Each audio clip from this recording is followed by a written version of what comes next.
राजस्थान के जिला जालौर के थाना चितलवाना का एक गांव है सेसावा। इसी गांव में दीपाराम प्रजापति अपनी दो पत्नियों के साथ रहता था। उसकी पहली शादी 10 साल पहले मालू देवी से हुई थी। माली भोली भाली मंदबुद्धि लड़की थी, इसलिए दीन दुनिया से बेखबर वह खुद में ही मस्त रहती थी।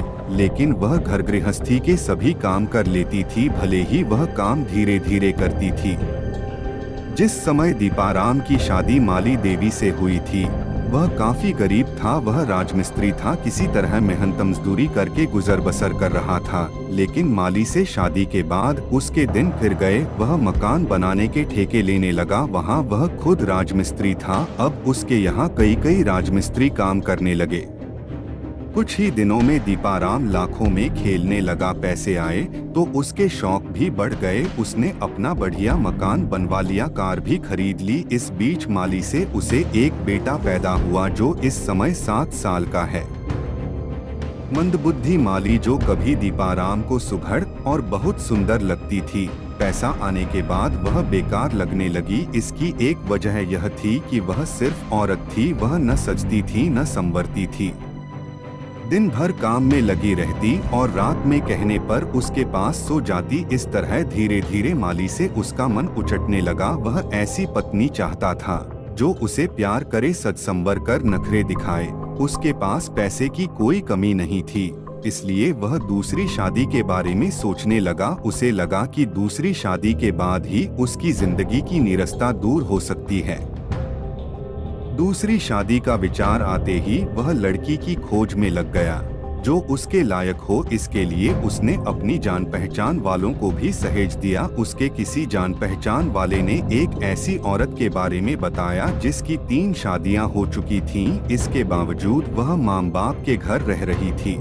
उस औरत का नाम था दरिया देवी उर्फ डॉली। वह राजस्थान के जिला बाड़मेर के गांव सिवाना के रहने वाले पीराराम प्रजापति की बेटी थी। डॉली के बारे में दीपाराम को पता चला तो वह पीराराम से उसके एक परिचित के माध्यम से मिला। उसने वहां बताया कि उसकी शादी हुई थी, लेकिन पत्नी की मौत हो गई है, इसलिए अब वह उसकी बेटी डॉली से नाता प्रथा के तहत विवाह करना चाहता है। इसके लिए उसने पीराराम को मोटी रकम का लालच दिया।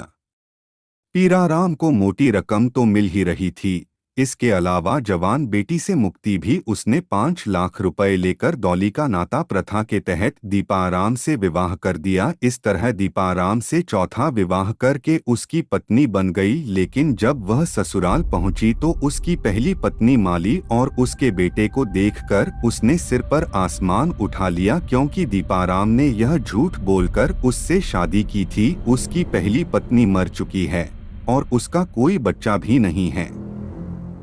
रखना यह बात मंदबुद्धि माली ने सुनी तो गहने के लालच में वह भी भाग कर आई और कार का पिछला दरवाजा खोलकर बैठते हुए बोली, मुझे भी गहने चाहिए, मैं भी साथ चलूंगी।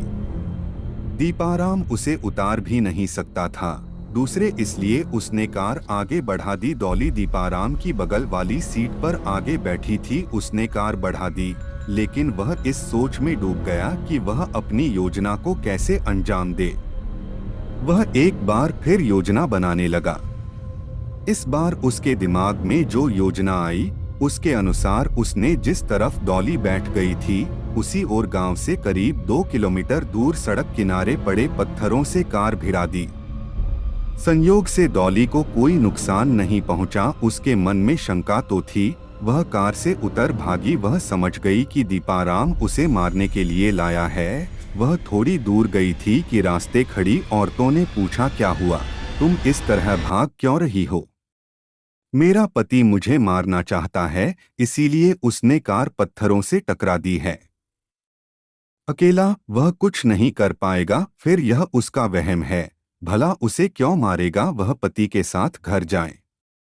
इसके बाद डॉली और माली पीछे वाली सीट पर बैठ गईं तो दीपाराम गांव की ओर लौट पड़ा। दीपाराम सिर्फ डॉली को मारना चाहता था, लेकिन अब वह डॉली के साथ माली को भी ठिकाने लगाने के बारे में सोचने लगा। उसका सोचना था कि उसके पास पैसे हैं ही, वह तीसरी शादी कर लेगा। गांव 1 किलोमीटर के लगभग रह गया तो दीपाराम ने कार रोक दी। वह फुर्ती से नीचे उतरा और कार को लॉक कर दिया। जिससे माली और डॉली उतर न सकें। पेट्रोल की बोतल उसने अपनी सीट के पास ही रखी थी।